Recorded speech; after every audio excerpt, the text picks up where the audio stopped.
Hello everyone. Today class number 30 for electrical machine 2.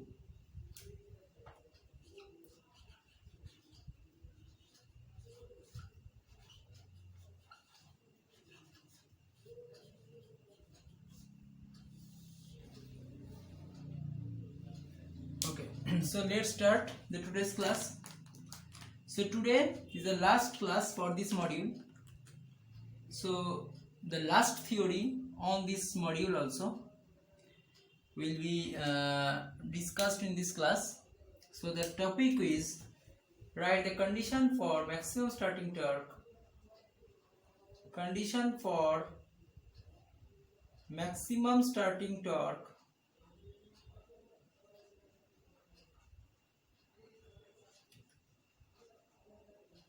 for a capacitor split phase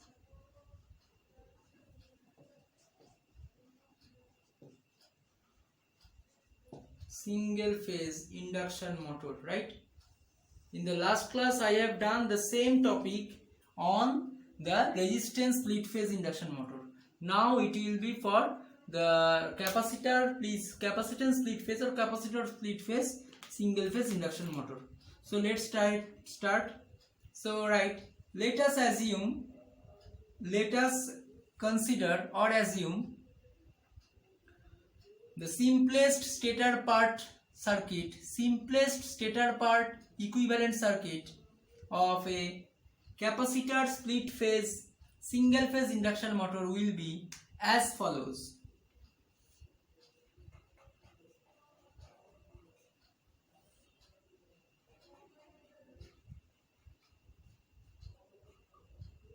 Okay, suppose here the Vs supply voltage is given.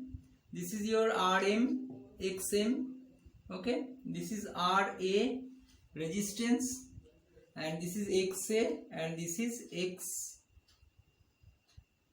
Suppose this is Xa, and this is capacitor C, and this is Cs, that is centrifugal switch, and this C may be varied. Okay, so now I am varying this C. Okay, so next write, this is the simplest electrical equivalent circuit. Simplest electrical equivalent circuit for stator part of single phase capacitor split phase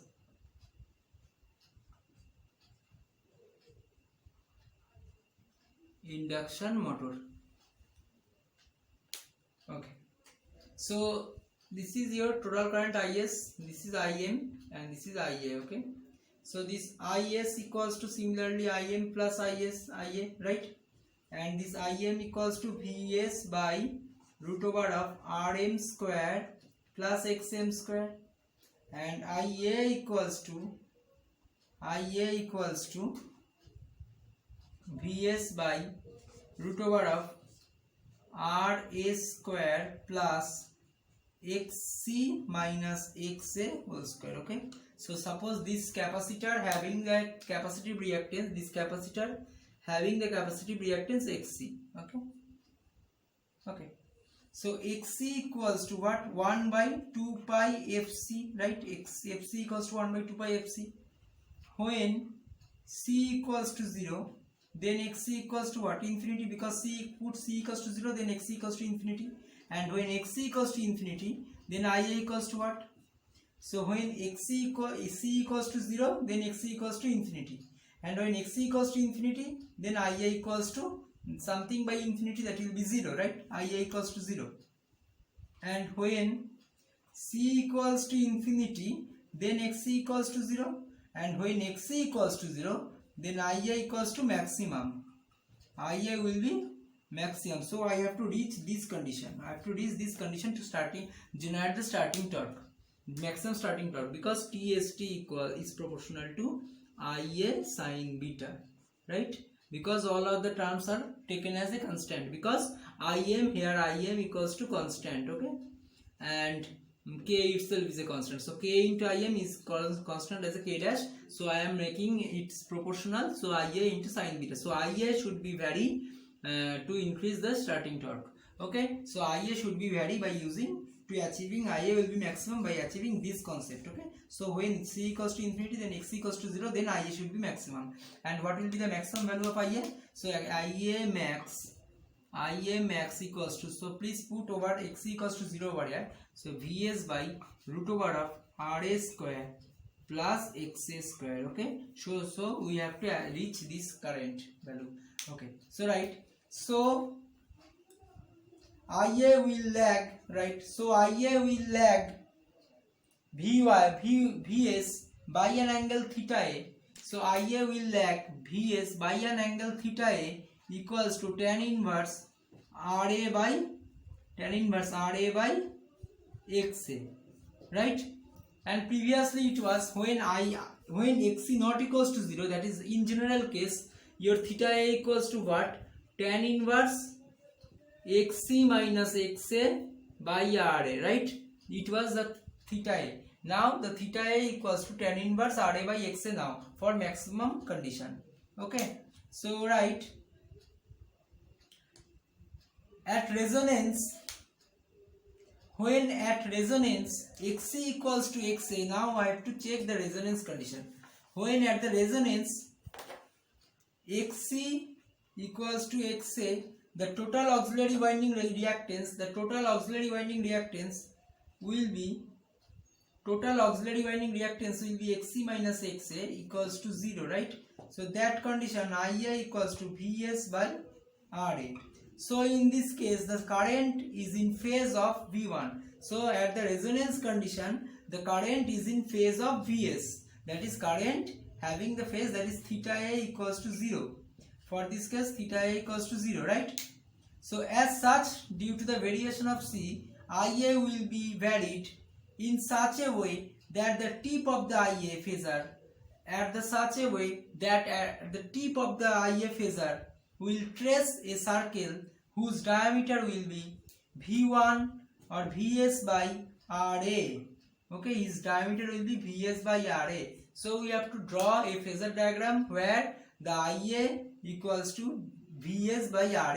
So Vs by Ra we have to achieve to reach the Ia value which is maximum. So Ia will be here, it is not maximum actually. So Ia when theta a equals to this one, and now when it is in resonance condition Xc equals to Xa, then you can treat the actual maximum value for the auxiliary current, right? When auxiliary current will be maximum, then starting torque will be maximum.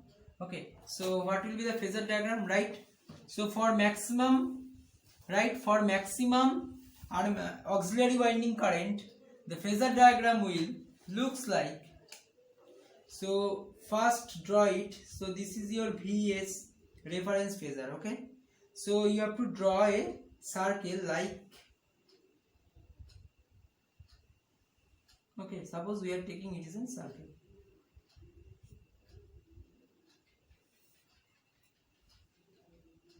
and you have to first choose a middle point, that is center of the circle, make C, and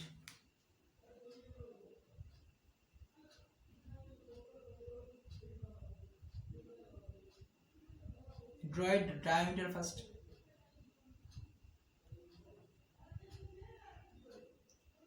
Draw a diameter.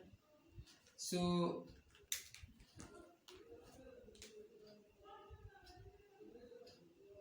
this is Ia, right? This is Ia or Im. Make it Im. So this angle is theta m. This angle is theta m, and at this peak it will be Ia, and this angle is theta a. Okay, so this is 90 degree. Okay, so this is 90 degree because, so make this point is O, this point is D, this point is B. Okay, so OD BD is perpendicular on OD. Okay, and C is the center. C is the center of the circle.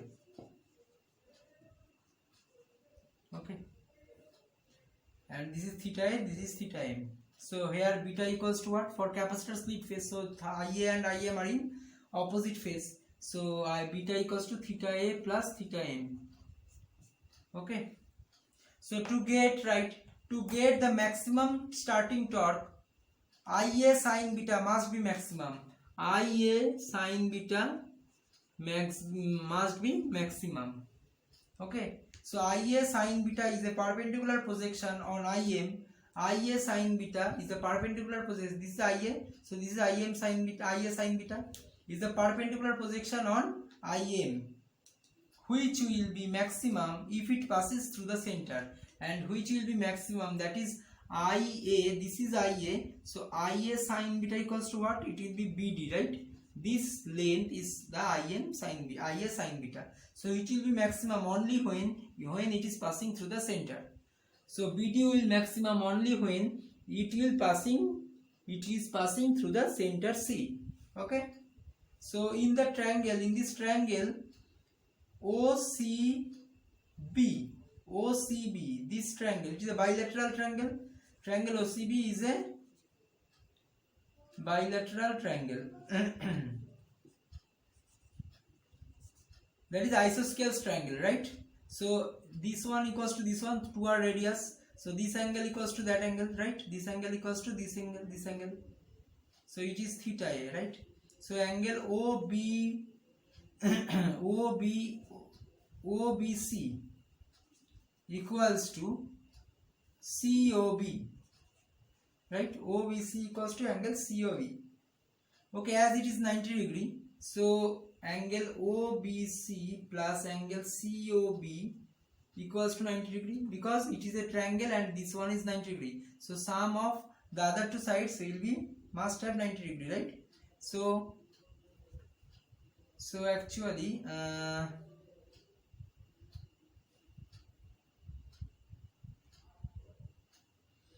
this is theta A and another one theta A plus theta M. So actually OBC plus DOB, right? It will be DOB, because DOB, this angle, so theta A plus theta M equals to 90 degree, right? So 2 theta A plus theta M equals to 90 degree. So 2 theta A equals to 90 degree minus theta M. Okay, so take this one. So what will be the tan? Tan theta A equals to sin theta A by cos theta A. So multiply 2 cos theta A on numerator as well as denominator. So 2 cos theta A should be multiplied. 2 sin theta A into cos theta A divided by 2 cos square theta A. So it will be sin 2 theta A divided by, and the numerator part will be 1 plus cos 2 theta A. Okay, so now 2 theta A equals to 90 degree minus theta M.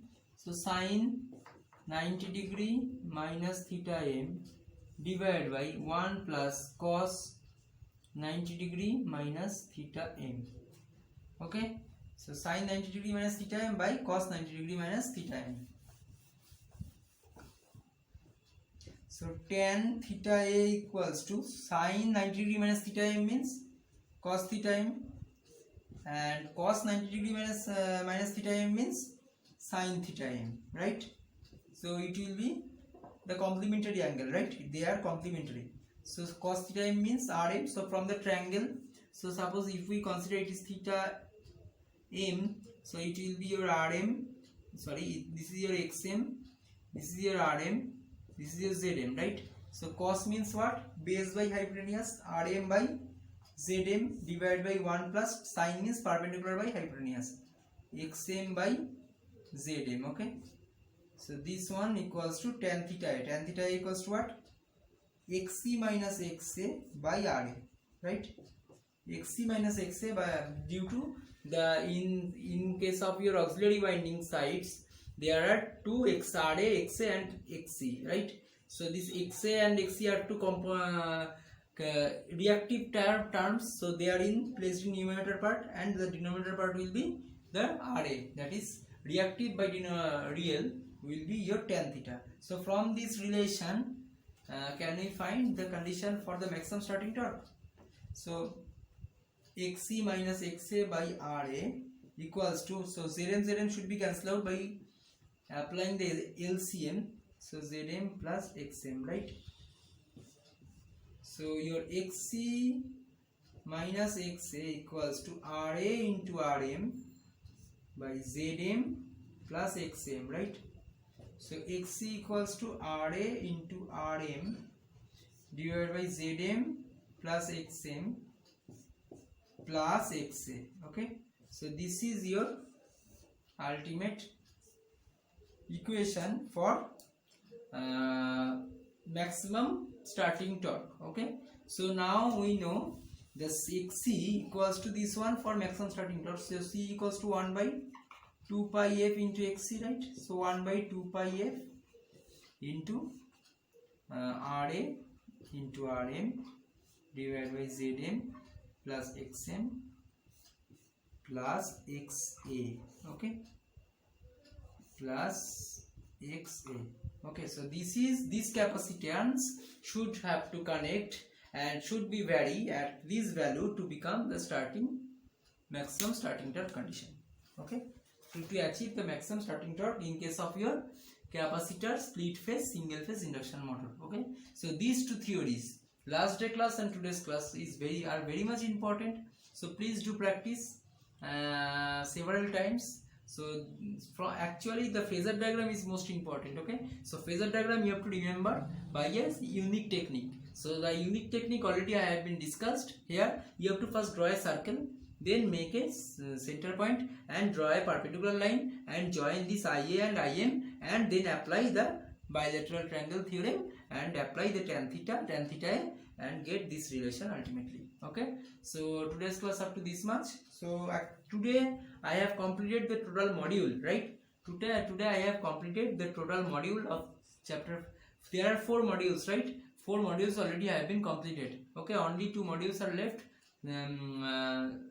First one is your synchronous machine and second one is a special machine. Okay, synchronous machine is a very big module. It requires I think 15 classes. Okay, 14 to 16 or 15 classes, and the last theory, that is the last module, that is special machine module, it requires 4 classes or 5 classes. Okay, so that means 50 classes consist of your electrical machine too. Okay, so today's class up to this much. Thank you for watching. Okay.